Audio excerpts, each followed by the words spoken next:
सुन रहे हैं सिंगर विकास बवाल।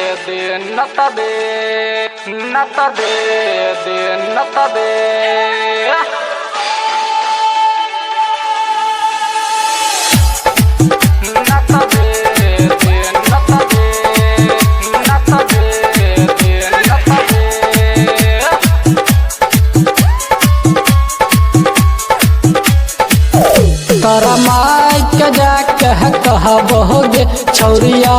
विकास बकदल कहोगे न तबे दे न तबे न तबे दे न तबे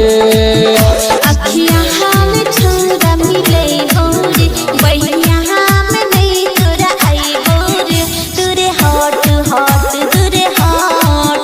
तुरे हॉट हॉट तुरे हॉट डीजे सुमित रेमा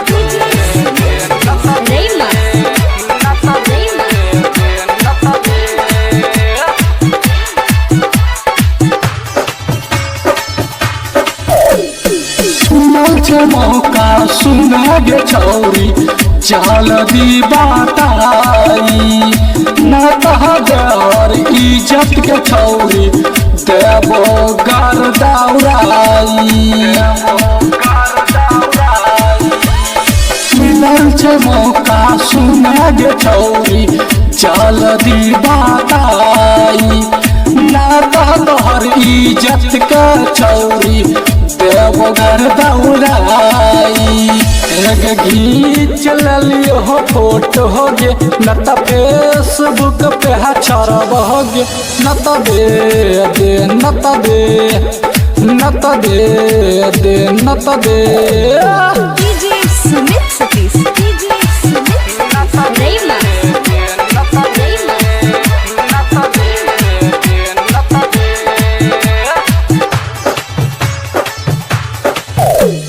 कहिया से तोरा रहोगे छौरी लब के बेमारी लागे है तो ऐसन गे छौरी